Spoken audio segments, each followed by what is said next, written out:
Samedi dernier, Colmar était la capitale de l'Alsace. L'hôtel du département a accueilli la séance d'installation de la nouvelle collectivité européenne. Pour la première fois, les élus des cantons orinois et barinois se réunissaient au sein de la même assemblée. Désormais conseillers d'Alsace, pour les anciens élus départementaux, cette journée avait quelque chose d'historique. L'Alsace renaît aujourd'hui en tant que collectivité grâce à ce rassemblement des deux conseils départementaux. Je dois saluer vraiment la ténacité de nos présidents respectifs, Haut-Rhin et Bas-Rhin. Moi, en tant qu'Alsacienne et élue mulhousienne, je suis vraiment très fière. C'est vraiment un moment extraordinaire et on pourra dire à nos petits-enfants qu'on y a participé. Au premier tour de l'élection, M. Frédéric Bierry présente 75 suffrages obtenus et donc, comme le minimum est de 41, il est largement élu. Les 80 élus de l'Assemblée se sont donné Frédéric Bierry pour président, à l'unanimité, moins 4 bulletins blancs. L'ancien maire de Schirmeck et président du Bas-Rhin se retrouve ainsi à la tête de l'une des plus grosses collectivités françaises, près de 2 millions d'habitants et 2 milliards d'euros de budget. On va pouvoir peser plus fortement à Paris avec la taille de notre collectivité, puisque nous serons dans les collectivités les plus importantes de France.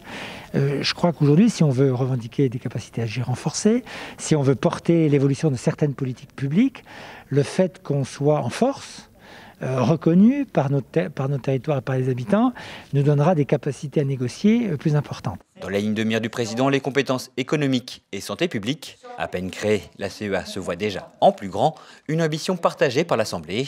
Éric Stroman souhaite, lui, ne pas se contenter du droit à la différenciation offert par le gouvernement. En Alsace, nous souhaitons l'égalité, celle qui est gravée au fronton de nos mairies.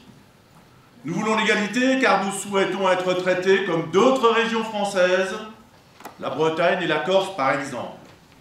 Si aucun élu n'a posé ouvertement la sortie du Grand Est comme horizon politique de la nouvelle collectivité, la fracture créée par la réforme territoriale de 2015 était dans toutes les têtes. Le président de la région s'est quant à lui félicité de la création de la nouvelle collectivité alsacienne.